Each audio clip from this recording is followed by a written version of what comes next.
Hello my dear little children, ഇന്നത്തെ കഥ കേൾക്കാൻ എല്ലാവരും തയ്യാറാണോ? ഇന്നത്തെ കഥയുടെ പേരാണ് ദ എൽവ്സ് ആൻഡ് ദ ഷൂമേക്കർ. എൽവ്സ് എന്ന് പറഞ്ഞാൽ ആരാന്ന് നിങ്ങൾക്ക് അറിയായിരിക്കും. പല ഫെയറി ടെയിൽസിലും നിങ്ങൾ എൽവ്സിനെ കണ്ടിട്ടുണ്ടായിരിക്കും. ചെറിയ മനുഷ്യന്മാരാണ് elves. Funny clothes they wear, don't they? ഇങ്ങനെ കോൺ പോലത്തെ തൊപ്പിയൊക്കെ ഇട്ട് വളരെ പൊക്കം കുറഞ്ഞ മാജിക്കൽ ആയിട്ടുള്ള മനുഷ്യന്മാരാണ് എൽവ്സ്. ഒരു പാവം പ്രായമായ ഷൂ ഉണ്ടാക്കുന്ന ആളെ സഹായിക്കാൻ വന്ന എൽവ്സിന്റെ കഥയാണ് ഇന്ന് ഞാൻ പറയുന്നത്. തുടങ്ങാം. Once a very old shoemaker lived with his wife in a little room above their workshop. ഞാൻ പറഞ്ഞു ഇതൊരു ഷൂമേക്കറിന്റെ കഥയാണ്. ഷൂ ഉണ്ടാക്കുന്ന ഒരാള്, പ്രായമായ ഒരാളും അയാളുടെ ഭാര്യയും കൂടെ ഒരു വീട്ടിൽ താമസിച്ചിരുന്നു. ആ വീടിന്റെ താഴെയാണ് ഷൂ ഉണ്ടാക്കുന്ന workshop. Each day the shoemaker drew different shoe shapes on his leather. Then he carefully cut out the shapes with a knife and sewed them together with good strong thread. അപ്പം എല്ലാ ദിവസവും shoemaker ആദ്യം ലെതറിലാണ് shoes ഉണ്ടാക്കുന്നത്. ലെതറിന്റെ മേളിൽ ഷൂവിന്റെ design വരയ്ക്കും. പിന്നെ അത് വളരെ സൂക്ഷിച്ചൊരു നൈഫും കൊണ്ട് അത് മുറിച്ചെടുക്കും, ആ ഷേപ്സ് എല്ലാം. പിന്നെ അത് നല്ല സ്ട്രോങ് ആയിട്ടുള്ള നൂലും കൊണ്ട് അത് തുന്നിയെടുക്കും. Next he stretched the shoe shapes over a wooden foot, cut out thick soles and made holes in them with a huge needle, and finally sewed the soles firmly onto the shoes. അപ്പോൾ ഇങ്ങനെയാണ് shoes ഉണ്ടാക്കുന്നത്. അപ്പോൾ ഇതുവരെ ഞാൻ പറഞ്ഞ എന്താ, ഷൂസിന്റെ designs എല്ലാം ലെതറിൽ നിന്ന് വെട്ടിയെടുത്ത് തുന്നി വെക്കും. പിന്നെ എന്താ ചെയ്യുന്നതെന്ന് പറഞ്ഞാൽ നമ്മളുടെ കാലിന്റെ ഷേപ്പിലുള്ള ഒരു തടി കഷ്ണത്തിൽ അത് ചുറ്റും. ആ ലെതർ ചുറ്റുമ്പോൾ കണ്ടോ ഷൂസ് പോലെ ആവും. പിന്നെ ഷൂസിന്റെ അടിയിൽ നമ്മളുടെ കല്ലും മുള്ളിലും ഒന്നും കൊള്ളാതെ ഷൂവിന്റെ ചെരുപ്പിന്റെ അടിയിലുള്ള സാധനത്തിന്റെ പേരാണ് സോൾസ്. അതും വെട്ടിയെടുത്ത് അതിലാവശ്യമുള്ള ഹോൾസ് ഒക്കെ ഉണ്ടാക്കി അതും ഈ ഷൂവിന്റെ അടിയിലേക്ക് നന്നായി തുന്നിച്ചേർക്കും. ഇങ്ങനെയാണ് ഷൂമേക്കർ ഷൂസ് ഉണ്ടാക്കുന്നത്. People loved watching the shoemaker at work. Nobody passed his workshop without peeking in. At the end of the day, there was always a crowd of people waiting to buy his latest shoes. അങ്ങനെ ഈ നല്ല രസമാണ് ഇത് കാണാൻ, പുള്ളിക്കാരൻ shoes ഉണ്ടാക്കുന്നത്. അങ്ങനെ പുള്ളി ഈ ജനലിൻ്റെ അടുത്തിരുന്ന് പണിയെടുക്കുന്ന കാരണം എല്ലാവരും വരും ഇങ്ങനെ കാണാൻ. എന്നിട്ട് നല്ല മനോഹരമായ ഷൂസ് ഉണ്ടാക്കി വെക്കുമ്പോൾ കുറേ ആൾക്കാർ കടയിൽ വരും ഇതെല്ലാം വാങ്ങാൻ. But as the years passed, the crowd outside the workshop grew smaller and smaller. Some days, no customers came at all. അങ്ങനെ കുറേ വർഷങ്ങൾ ഇങ്ങനെ പോയി പതുക്കെ ഷൂ വാങ്ങാനൊന്നും ആരും വരാതെയായി. ചില ദിവസങ്ങളിൽ ഒരാൾ പോലും വരാറില്ലായിരുന്നു. കണ്ടോ, ഇതാണ് ഷൂമേക്കർ, ഇതാണ് പുള്ളിയുടെ ഭാര്യ. With very little business, the shoemaker was running out of money. Soon he could only afford enough leather to make one more pair of shoes. അങ്ങനെ ആരും ഷൂസ് വാങ്ങാൻ വരുന്നില്ല. അപ്പോൾ പുള്ളിക്ക് പൈസയുമില്ല. അങ്ങനെ ഈ ലെതർ വാങ്ങിക്കാൻ പൈസയുണ്ട് കേട്ടോ. ഷൂസ് ഉണ്ടാക്കുന്ന ലെതർ വാങ്ങിക്കാൻ നല്ലപോലെ പൈസയാവും. അപ്പോൾ ഷൂസ് ഒന്നും വിൽക്കാൻ പറ്റാത്തതുകൊണ്ട് പുള്ളിയുടെ കയ്യിൽ ഒരു കാശുമില്ല. അങ്ങനെ അവസാനം ഒരു ഷൂവും കൂടെ ഉണ്ടാക്കാനുള്ള ലെതർ മാത്രമേ പുള്ളിക്ക് വാങ്ങിക്കാനുള്ള പൈസ ഉണ്ടായിരുന്നുള്ളൂ. അങ്ങനെ അത് വാങ്ങി. He cut out the shoe shapes and laid them on his work table. Then he yawned. I'm too tired to sew these today, he sighed. അങ്ങനെ അവസാനം ഒരു ഷൂസ് ഉണ്ടാക്കാനുള്ള ലെതർ വാങ്ങി അതൊക്കെ വെട്ടി മുറിച്ച് വെച്ച് കഴിഞ്ഞപ്പോഴത്തേക്ക് രാത്രിയായി. പുള്ളി ഉറക്കം വന്ന് ക്ഷീണിച്ചു. പുള്ളി പറഞ്ഞു, ഓക്കെ, ഇനി ഇത് ഞാൻ നാളെ തുന്നാം, ഇന്നിത് ഇവിടെ ഇരിക്കട്ടെ എന്ന് പറഞ്ഞ് തിരിച്ച് വീട്ടിലേക്ക് കയറിപ്പോയി. Early the next morning, he went downstairs and stopped in amazement. Am I dreaming? He asked himself. There on his table stood a perfect pair of shoes. Someone had neatly sewn up the leather. What's more, they had sewn shiny golden buckles on the front. The shoemaker was baffled. അങ്ങനെ ക്ഷീണിച്ച് ഉറങ്ങാൻ പോയി നമ്മൾ shoemaker. Shoe ഉണ്ടാക്കിയായിരുന്നോ? ഇല്ല. പക്ഷെ രാവിലെ താഴെ ഇറങ്ങി വന്ന് നോക്കി പുള്ളി ഞെട്ടിപ്പോയി.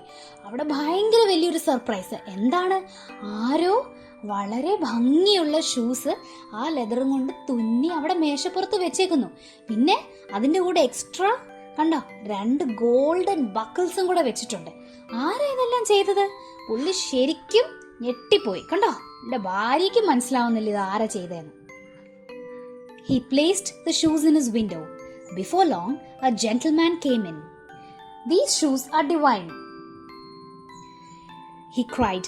"They sparkle and shine, and they fit like a glove." And he paid for the shoes with a gold coin. അങ്ങനെ ആ ഷൂസ് ആരാ ഉണ്ടാക്കിയെന്ന് നമുക്കറിയില്ല. എന്തായാലും അത് വിൽക്കാൻ വെച്ചു കടയിൽ വിൽക്കാൻ വെച്ച് കഴിഞ്ഞപ്പം അതുവഴി ഒരാൾ വന്നു. അയാൾ പറഞ്ഞു, "വാവ്, ഇതെന്ത് ഭംഗിയുള്ള ഷൂസാണ്, എന്ത് ഭംഗി ഇത് കാണാനെന്ന് പറഞ്ഞ് നല്ല തിളക്കമൊക്കെയുള്ള ഷൂസ്." അങ്ങനെ ആ ഷൂസ് അയാൾക്ക് ഭയങ്കര ഇഷ്ടപ്പെട്ടിട്ട് അയാൾ ഒരു സ്വർണ്ണ നാണയം കൊടുത്തു ഷൂമേക്കറിന്. Now the shoemaker could afford to make 2 pairs of shoes. As he cut them out, he yawned. "I'll finish them tomorrow," he thought. അങ്ങനെ സ്വർണ്ണ നാണയം കൊടുത്തു കഴിഞ്ഞപ്പോൾ എന്താ, 2 ഷൂസ് ഉണ്ടാക്കാനുള്ള ലെതറുള്ള പൈസയായി ഷൂമേക്കറിന്. അങ്ങനെ പുള്ളി പിന്നെയും എല്ലാം വാങ്ങിക്കൊണ്ട് വന്ന് അവിടെ കൊണ്ടുവച്ച് വെട്ടി വെച്ചു. എന്നിട്ട് പുള്ളി വിചാരിച്ചു, എനിക്ക് വയ്യ, ഇനി ഞാൻ നാളെ ഉണ്ടാക്കാമെന്ന് പറഞ്ഞ് ഉറങ്ങാൻ പോകും. But by morning, 2 neat pairs of shoes were waiting for him, fancy bows and all. അങ്ങനെ രാവിലെ ആയപ്പോഴത്തേക്ക് 2 ഭംഗിയുള്ള ഷൂസ് ആരോ അവിടെ ഉണ്ടാക്കി വെച്ചേക്കുന്നു. കണ്ടോ, എന്ത് രസാ കാണാൻ. ആരോ നല്ല ബോ ഒക്കെ വെച്ചിട്ടുണ്ട്. കണ്ടോ, ഇത്ര ഭംഗിയായിട്ട് ഷൂമേക്കറിന് പോലും ഉണ്ടാക്കാൻ അറിയില്ല shoes. That day, the puzzled shoemaker had 2 more happy customers.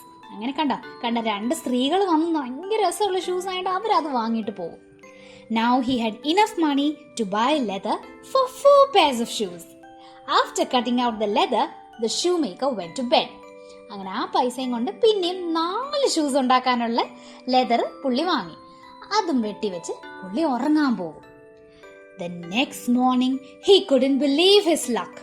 On the table stood 4 perfect pairs of shoes. "It must be magic," he cried. And so it went on. The more leather the shoemaker cut, the more shoes he found in the morning. പിറ്റേ ദിവസം വന്നപ്പോഴത്തേക്ക് എന്താ കണ്ടോ, 1, 2, 3, 4. There were 4 beautiful pairs of shoes. കണ്ടോ, ഓരോന്നും ഓരോ രീതിക്കായിരിക്കുന്നേ. ആണുങ്ങളുടെയും പെണ്ണുങ്ങളുടെയും ഒക്കെ ഉണ്ട് വളരെ വ്യത്യസ്തമായി വളരെ ഭംഗിയുള്ള ഷൂസ്. അയാൾക്ക് വിശ്വസിക്കാനേ പറ്റുന്നില്ല. അങ്ങനെ ഇത് കുറേ നാൾ ഇങ്ങനെ തന്നെ സംഭവിച്ചു. പുള്ളിക്കാരൻ എത്ര ഷൂസിനുള്ള ലെതർ കട്ട് ചെയ്ത് വെക്കുന്നോ അത്രയും ഷൂസ് അവിടെ രാവിലെ ആകുമ്പോഴത്തേക്ക് മാജിക്കലി ഉണ്ടാവും.